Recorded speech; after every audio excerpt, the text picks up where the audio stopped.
Okay, magandang araw po muli. Kaugnay pa rin sa patuloy nating pagbibigay serbisyo at impormasyon, kasama na po natin ngayong araw si Presidential Spokesperson Harry Roque. Magandang araw po, Sir Secretary. Ma- Magandang araw, Yusek Rocky, at magandang tanghali sa lahat po ng mga Pilipino, lalong-lalo na yung mga homeliners na sumusunod po sa ating ECQ. Ngayon po ay ikalimang linggo na ng ating ECQ. At siguro po, panahon na tanungin natin, nasa na ba tayo, ano na ating nakamit, at saan tayo papunta? Well, nasa na ba ho tayo? Unang-una, simulan po natin dito sa graph na ito. No? Itong graph pong ito ay nagpapakita na kung hindi po tayo nag-impose ng extension sa ECQ, mas marami pong kaso ng COVID-19 ang dapat nagkaroon ng ating bansa. Kung hindi po tayo nag-impose ng extension, siguro po ngayon, madodoble kung hindi matitriple yung numero ng ating mga kababayan na nagkasakit dahil sa COVID-19. Ito po yung dahilan, bagamat mapait nga na i-extend itong ECQ, minabuti ng ating presidente na ipagpatuloy muna dahil makikita nyo sa graph na ito, talaga pong doble o triple ang dapat na nagkasakit kung hindi natin pinagpatuloy. Now, hindi ko po pa alam kung ano ang mangyayari sa mga susunod na araw, pero dito sa graph na ito, nakikita rin po natin na mayroong projection na kung ipagpapatuloy natin ang modified community quarantine, ay mas kaunti pa rin ang magkakaroon ng pagkakasakit sa atin, no, sa COVID-19. At ito nga po yung yellow na linya. Pero kung wala po tayong gagawin at kung hindi natin pinagpatuloy ang ECQ, napakadami pong mga mamamayan natin magkakasakit, napakadaming mamamatay, lalong-lalo na sa buwan ng Mayo at ng Hunyo. Pero ngayon po, matapos ang 5 linggo ng ating ECQ, makikita naman natin sa susunod na graph na bagamat madami pa rin ang mga kaso ng COVID sa Pilipinas, ang mga bagong kaso ng COVID ay bumaba, lalong-lalo na nung kasagsagan ng mga mahal na araw, at medyo tumaas po matapos ang ating mahal na araw. Mga kababayan, ibig po sabihin, at ang patunay nito ay yung mga traffic sa EDSA at sa iba pang lugar ng Pilipinas, gaya ng SLEX, hindi po dapat itigil ang ECQ. Kinakailangan po manatili tayo sa mga bahay natin dahil itong graph pong ito, at mukha atang may technical glitch lang at hindi nyo nakikita ang graph, no, ay nagpapakita na matapos po ang mahal na araw, dumami na naman ang mga kaso ng COVID-19 at hindi po yan nakapagtataka dahil nagtatraffic nga po sa SLEX, nagtatraffic doon sa bandang sa lugar ng mga palengke at nagtatraffic po dyan sa Divisoria at sa Blumentritt. Meron lang po tayong konting problema dahil hindi ata lumalabas ang ating mga graph. So sana po ay ma-address ng ating technical itong problemang ito. Pero ganun pa man, ang mabuting balita naman po ay habang dumadami naman ang kaso ng mga COVID, dumadami rin yung mga numero na nakaka-recover o gumagaling sa sakit ng COVID. Tignan mo po na natin kung maaayos natin ang ating technical glitch dahil para tuluyang maintindihan ng ating taong bayan kung ano na ang mga nangyayari ngayon sa atin. No? Anyway,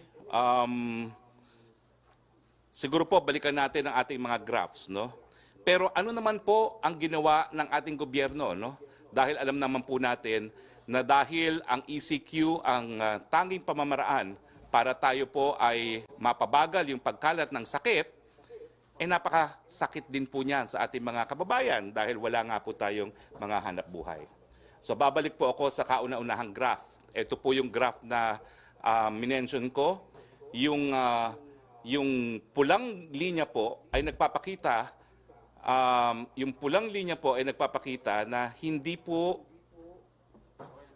maling graph yung napapakita natin, no? Yan, tama na yan, no?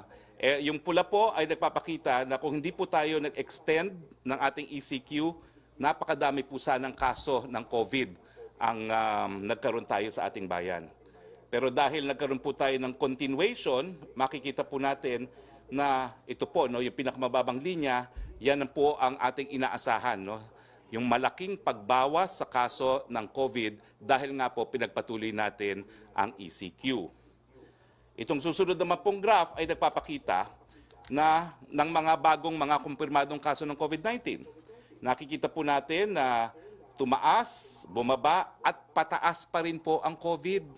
Nakakalungkot po na bagamat tayo po ay nag-extend ng ECQ, ay hindi pa rin natin nafa-flatten ang curve. Kaya nga po paulit-ulit nating sinasabi, kinakailangan lahat tayo maging homeliners, wala na pong ibang pamamaraan para mapabagal ang pagkalat ng sakit na ito kung hindi po sa pamamagitan ng ECQ at ng social distancing.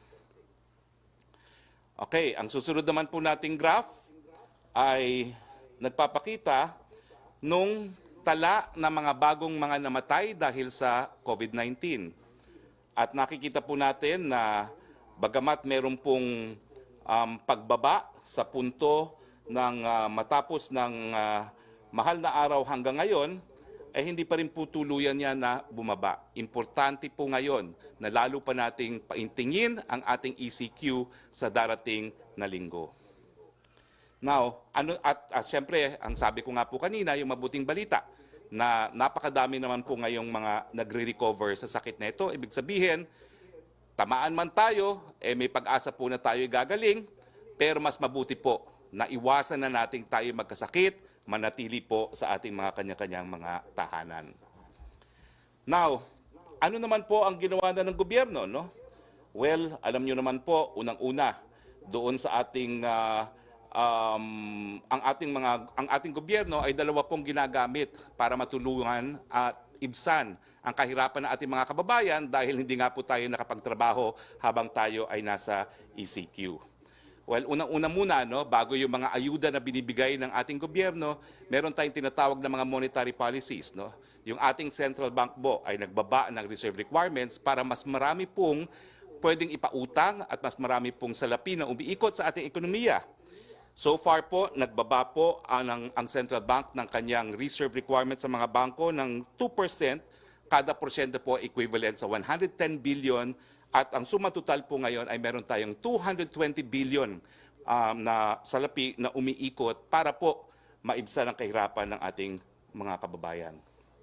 Bukod pa po dito, ginagamit din po natin yung national budget, yung mga serbisyo at mga biyaya, tulong na nanggagaling sa gobyerno.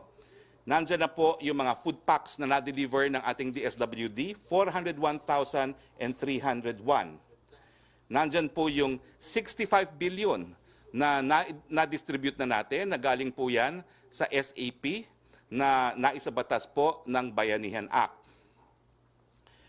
Nariyan din po ang ating tulong galing sa Department of Labor and Employment. Nakatulong na po tayo sa 118,086 na mga manggagawa dun sa mga informal sector. Ito po yung mga nagtitinta sa palengke, mga hindi rehistrado sa mga employers. No? At tayo po ay namigay na ng halagang 206 million pesos galing po sa DOLE sa pamamagitan ng programang TUPAD, dun po sa mga informal workers ng ating ekonomiya. Para naman po doon sa formal workers o yung mga nagtatrabaho sa formal na sektor ng ating ekonomiya, meron na po tayong nabigyan ng biyaya na 167,941 na mga manggagawa. At nakabigay na po tayo sa pamamagitan ng COVID-19 Adjustment Measures Program or CAMP ng 840 million pesos dito sa mga manggagawa sa formal na sektor. Lahat po ito ay dahil naiintindihan natin na kung hindi magtatrabaho ang mga manggagawa, walang kakainin ang kanilang mga pamilya. So sinasagot na po ng gobyerno, no? Galing po sa national budget ang mga pangangailangan ng pinakamahihirap na ating mga kababayan. Pero bukod po dyan, hindi lang po yung mga pinakamahihirap ang ating binibigyan ng biyaya. No?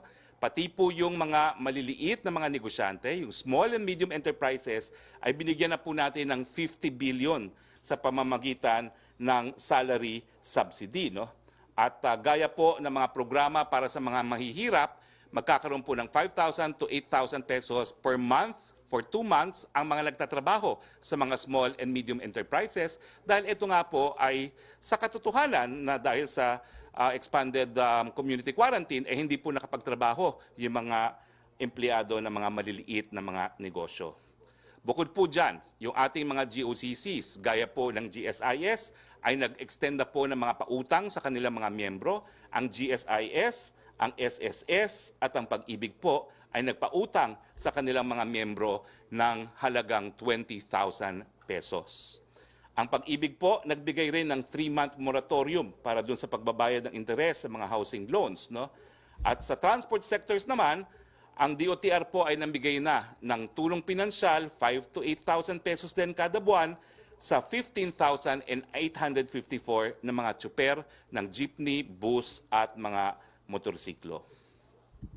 Sa PhilHealth naman po, sa period ng February 1, 2020 hanggang April 14, 2020, wala pong binayaran o babayaran ang mga nagkaroon ng COVID-19. Simula po ng April 15, meron pong tinatawag na case rate o package rate na babayaran ang PhilHealth at ito naman po ay hanggang 700,000 pesos para sa severe kaso ng mga pneumonias.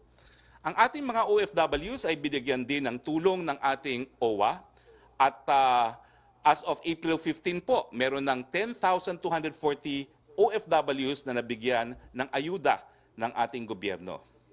Meron pong 2,641 na mga OFWs na nabigyan ng temporary shelters.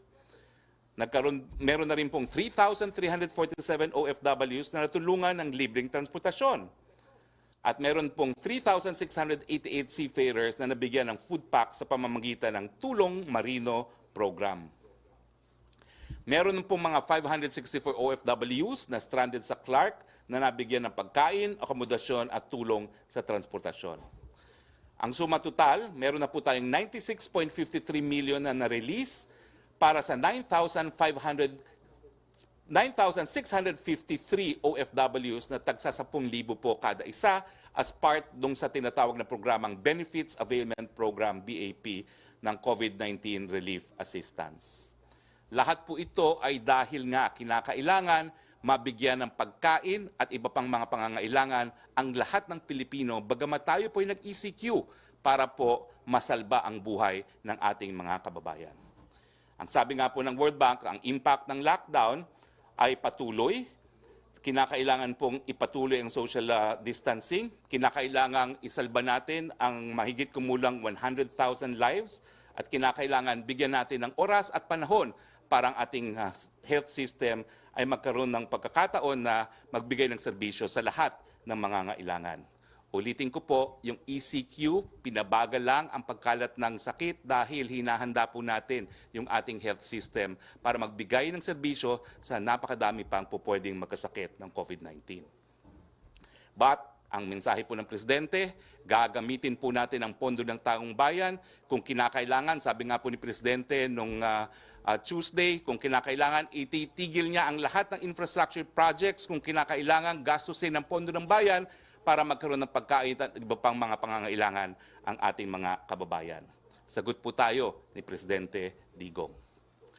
Now, siguro po ngayon, titigil na ako at sasagutin ko na po ang mga katanungan galing po sa mga miyembro ng Malacanang Press Corps.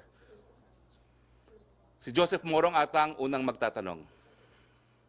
Joseph? Hello, sir. Yes, Hi, sir. Joseph. Good morning. Good morning. All right. Okay, sir, yun po muna sa ECQ sa April 30, no? Do you think that we can flatten the curve before or on April 30? Well, sa available data po natin, and April 30 is only 1 week away, sa ngayon po, hindi pa po natin na-flatten ang curve. No?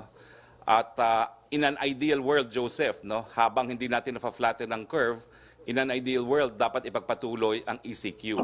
Pero ang realidad nga, kinakailangan din magkaroon ng kabuhayan ng ating mga kababayan. Kaya ngayon pa lang po ay nag-uusap na ang IATF, ang miyembro ng gabinete, at nag-e-explore ng mga options kung paano nga ang gagawin. No? po pwedeng ipagpatuloy ang ECQ, po pwedeng magkaroon ng modified ECQ, pero gaya ng sinabi ko nung huling press briefing natin, humahanap tayo ng balanse between yung obligasyon ng Estado na protektahan ang kalusugan ng mga mamamayan, doon naman sa karapatan ng mga mamamayan na magkaroon ng hanap buhay. Yes, sir. So do I take it to mean, sir, that as far as resources go, we cannot sustain an extension? Well, hindi Kasi ko parang po wala sinasabi namang- yon. Dahil remember, dun sa Bayanihan Act na pinasa ng Kongreso, yung 205 billion ay para sa social amelioration lamang. Pero binigyan po ng kapangyarihan ng Presidente na mag-realign ng mga pondo, no? Lalong-lalo na yung galing sa mga GOCC. At ang aking huling pagkakaalam, we have at least 195 billion that we can already realign, no? Pero gaya ng aking sinabi, no, hayaan na muna natin magkaroon ng mas malawakang talakayan sa IATF dahil naintindihan naman natin na pinaka-importante pa rin ang buhay. Okay, sir, just one last on that aspect, no? The sense that I'm getting from Secretary Negrales in your statements now is that we are going to lift, and it's just a matter of, or it's just a question of degree. Is that correct? Ay nako, hindi ko po pwedeng sabihin na tama yon, no? Ang mabibigyan kong impormasyon ko lang, ako mismo ay nakarinig na po ng ilang mga suhestyon galing kay Presidential Advisor Joey Concepcion at kay Finance Secretary Sunny Dominguez ng mga posibleng scenarios. At kasama po sa mga scenarios ay yung parang pwede nating tawaging limited ECQ, no? Ang mga napakinggan ko, pwedeng magkaroon ng limited ECQ on the basis of geographic location, on the basis of comorbidity, yung mga taong may sakit, on the basis of particular industries, pero wala pa pong desisyon at malinaw naman po ang Presidente matapos ang pagpupulong na yon na pag-iisipan pa niya itong bagay na ito. All right, just last two questions, sir. Can you elaborate more on the protocol ng rapid testing dun sa mga tao na makikipagpulong kay Presidente? Well, unfortunately po, And sa that's totoo lang, suspected. no, let me make this very clear. We make no apologies Okay. for the fact that we are protecting the life of the President. Gagamitin po natin ang lahat ng resources na kaya nating gamitin para protektahan ang Presidente dahil ang Presidente po hinala ng taong bayan para mamuno sa kanila, lalong-lalo na sa mga panahong krisis gaya nito. Yung rapid testing po, Okay. ginagamit kasi po ito ay mabilis at ito po ay mura compared to PCR. Kung ang PCR nga po ay mapapadali, siguro gagamitan natin ng PCR ang lahat ng gustong makipagpulong kay Presidente, pero 5 to 7 days nga po ang resulta ng PCR, so imposible.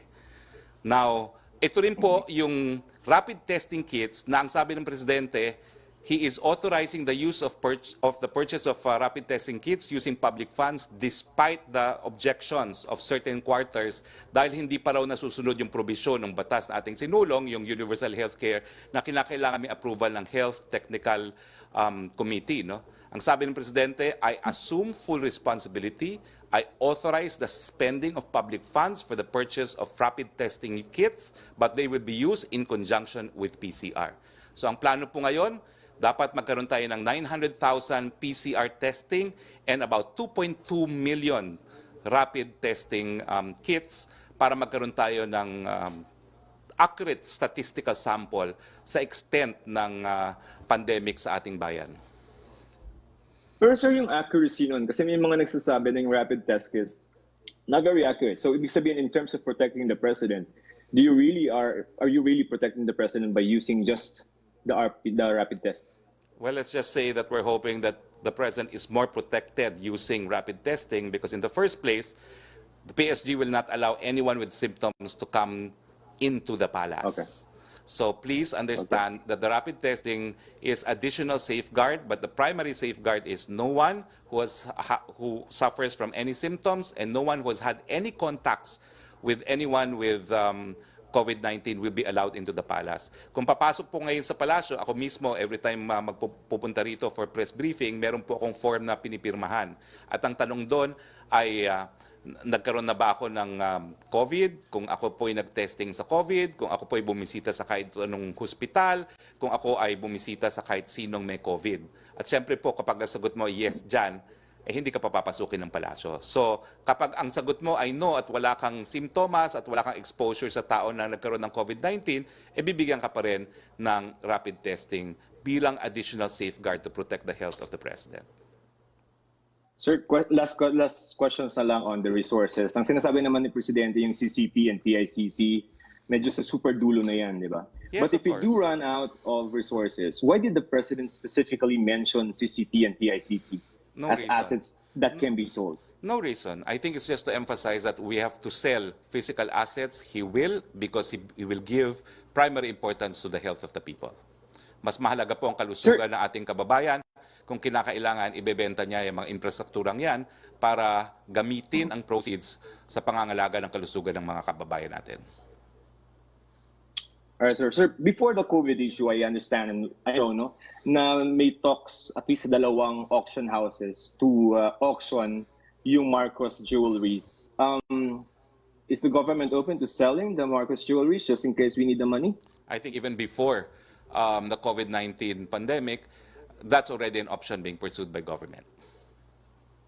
Okay. Thank you for your time, sir. Thank you, Joseph. Next question. Rocky? Opo. Secretary, question from Tina Mendez of Philippine Star.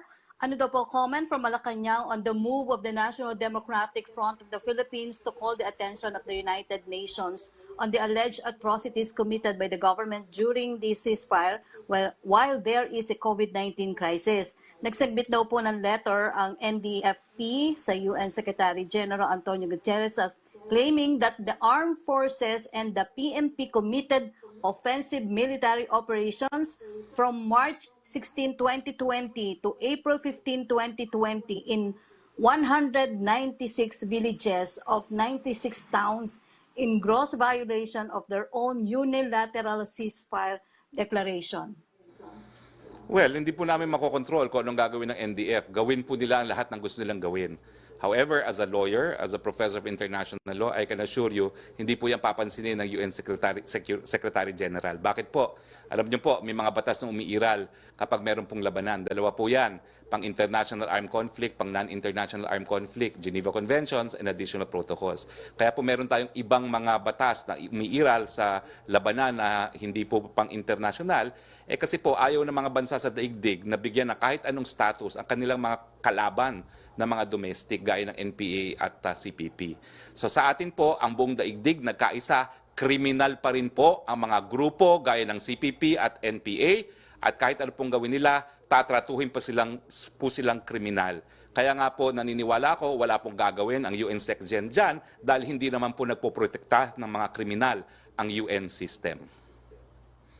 Okay. Ang tanong mula kay Belia Carriazo ng Bandera, reaction daw po ng palasyo sa desisyon ni US President Donald Trump to stop yung funding sa World Health Organization. Magkakos ba ito ng concern since at stake yung worldwide campaign against the pandemic? It's not for the Philippine president to tell other presidents what to do.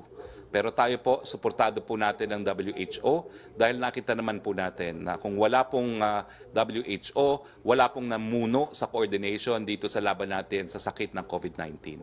So sana po lahat ng bansa ng daigdig ipagpatuloy po ang kanilang kooperasyon sa WHO at importante rin po ang pagbibigay ng pondo sa WHO.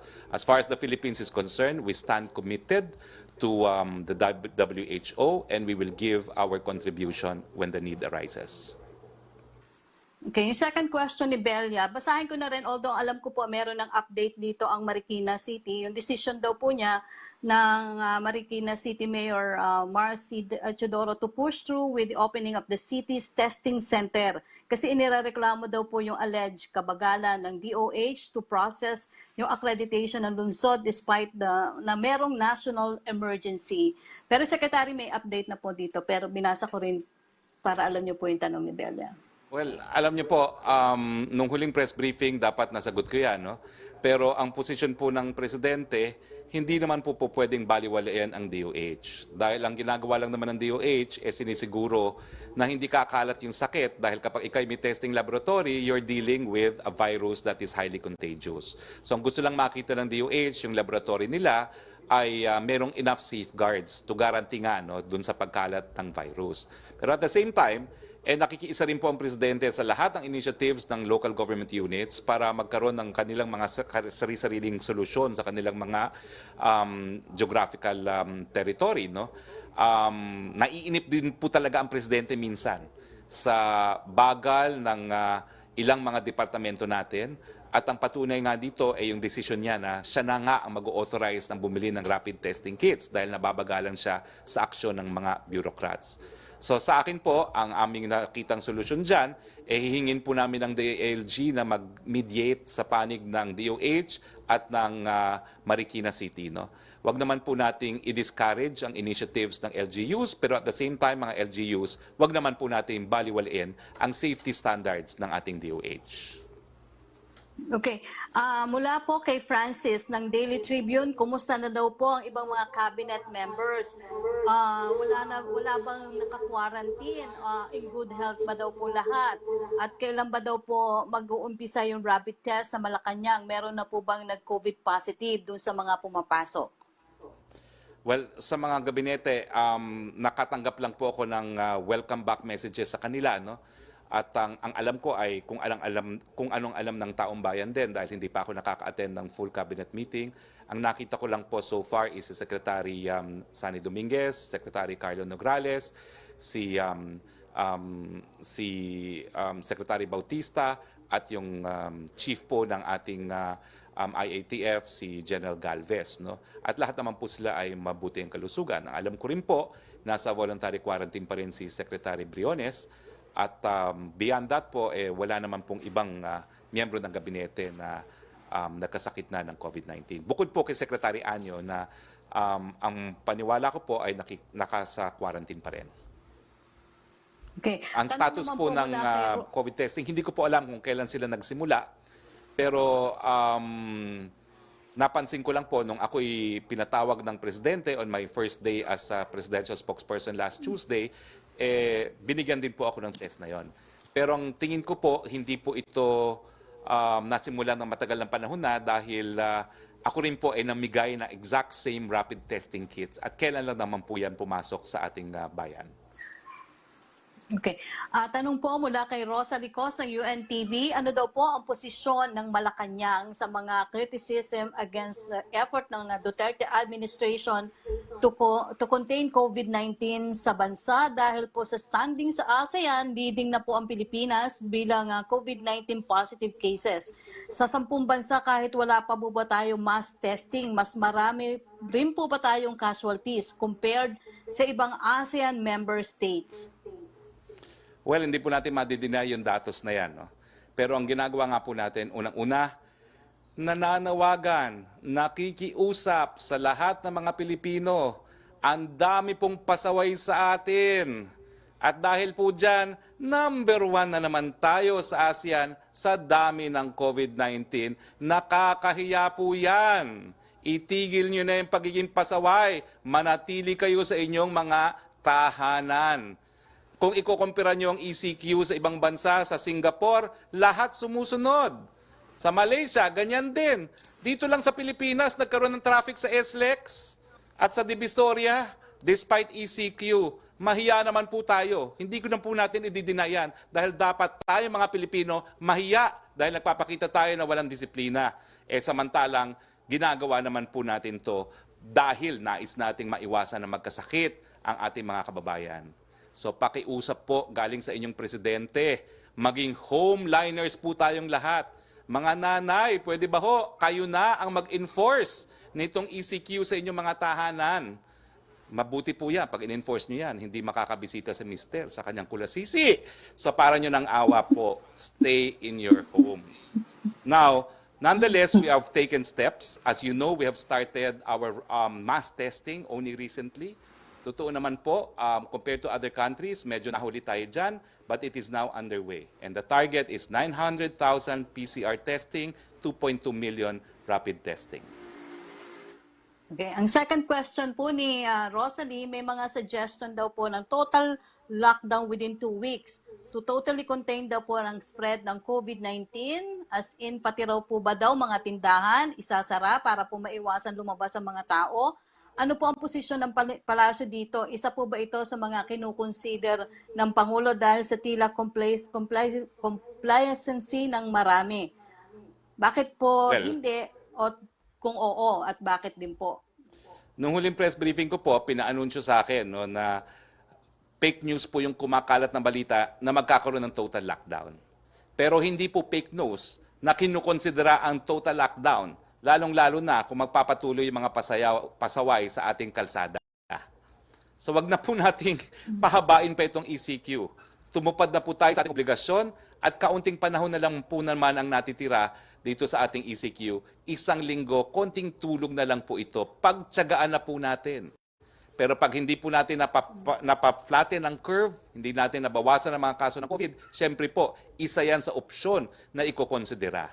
Pero ulitin ko po, wala pa pong desisyon na mag-total lockdown. Yan po ang fake news. Pero ang totoong balita po, ikukonsidera po yan pag hindi talaga bumaba ang kaso ng COVID-19 sa ating bayan. Okay.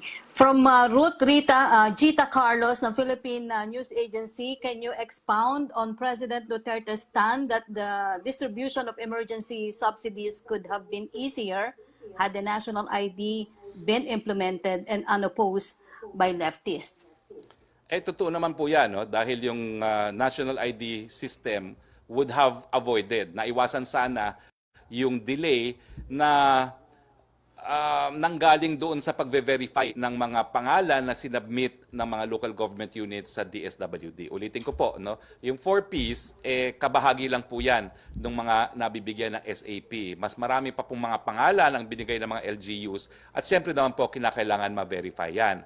Yung proseso ng pagve-verify, may mga ilang areas na kontrolado ng NPA, hindi pinapapasok yung mga taong gobyerno, paano naman natin ma-verify yung mga pangalan no, ng mga nakatira doon sa areas kung saan nandun yung mga NPA. No? So yan po yung dahilan na nakikiusap kami, mga NPA, lahat ng oposisyon, lahat ng kalaban ng gobyerno, isang tabi nyo muna po ang politika. Ngayong meron tayong krisis na umiiral sa ating bayan. Matapos pong krisis nito, bakbakan uli kung gusto ninyo. Pero sa ngayon po, hayaan muna natin na makarating ang tulong ng gobyerno sa lahat ng nangangailangan ng tulong. Okay, tanong ni Heidi Sampang ng DZAS FEBC, according daw po sa DOLE, kulang na ang pondo nila para sa cash assistance for workers. Kaya tigil muna sila sa pagtanggap po ng aplikasyon. Nasa 1 milyong workers pa daw ang hindi nabibigyan. Ano po ang plano ng pamahalaan? May mapaghuhugutan po ba ng budget para dito? Gaya ng sinabi ko po, hindi lang naman po 205 billion ang binigay ng Kongreso. May kapangyarihan po mag-realign ng budget na magagaling sa iba't ibang mga proyekto, no? Lalong-lalo na galing sa GOCCs. At tinitingnan po ngayon kung magkaano yan. Hindi naman po yan bababa sa 195 billion. So sa tingin ko po, sapat pa rin ang ating pondo para mabigyan ng tulong ang ating mga kababayan. Sa panandalian siguro po, yung pondo ng DOLE para sa programang yan ay naubos. Pero pag tayo po ay nag-realign, yan po ay i-replenish.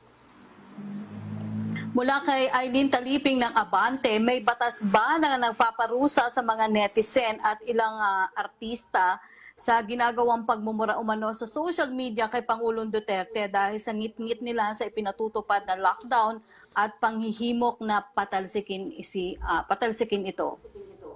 Alam niyo po si Presidente, naninindigan po yan para sa karapatan ng malayang pananalita. Pero pati naman po sa larangan ng human rights law at international law, hindi po absolute ang freedom of expression. Meron pong hangganan yan. At nakasaad po sa International Covenant on Civil and Political Rights, no, na a state can derogate, among others, dito po sa freedom of expression kapag meron pong national emergency. Alam po natin na ang COVID ay hindi lang national emergency, it is an international emergency. So po pwede po tayong magkaroon ng derogation, po pwede pong limitahan ang freedom of expression. At yan nga pong ginawa natin sa Bayanihan Act. At babasahin ko po ang artikulo ng Bayanihan Act. This is section 6, letter F. Individuals or groups creating, perpetrating, or spreading false information regarding the COVID-19 crisis on social media and other platforms, such information having no valid or beneficial effect on the population and are clearly geared to promote chaos, panic, anarchy, fear, or confusion, and those participating in cyber incidents that make use or take advantage of the current crisis situation to prey on the public through scams, phishing, fraudulent emails, or other similar acts. So, Mystica, may batas po na po pwedeng gamitin para parusahan ka. Ang susunod naman pong Okay, tanong mula kay sa Skype ata may Trish, tanong si Trish.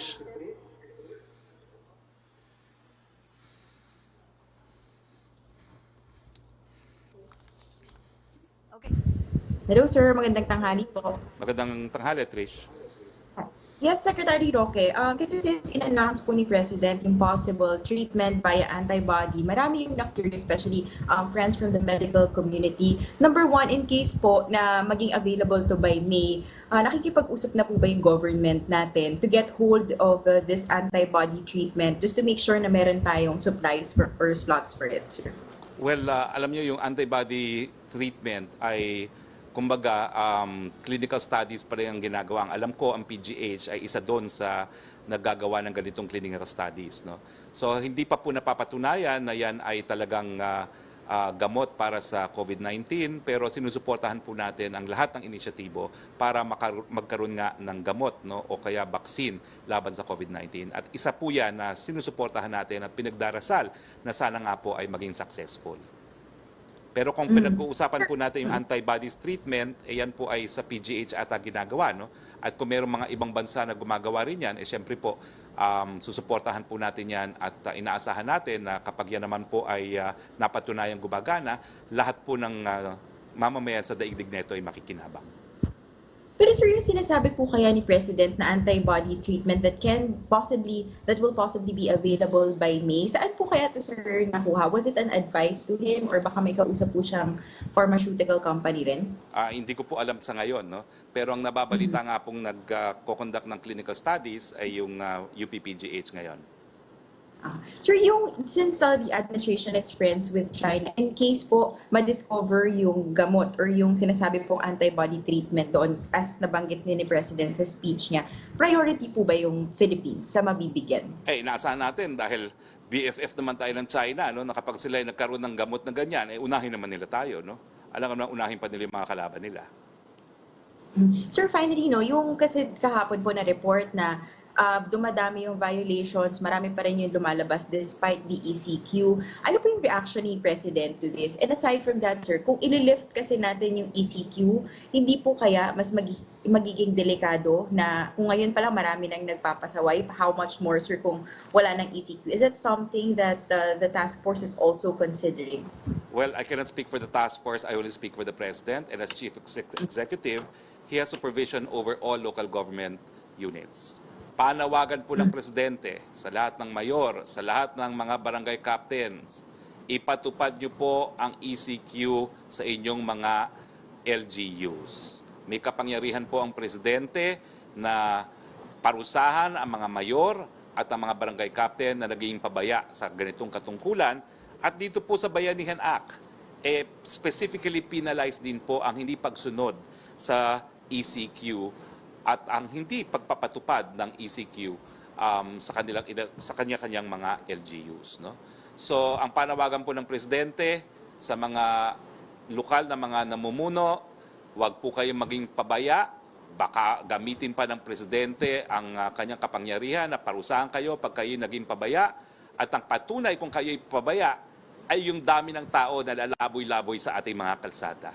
At sa taong bayan, alam niyo po, naintindihan namin, napakahirap itong ECQ. Atat na kayong makaalis sa bahay, lalong-lalo na yung mga umais ka po kay Mrs.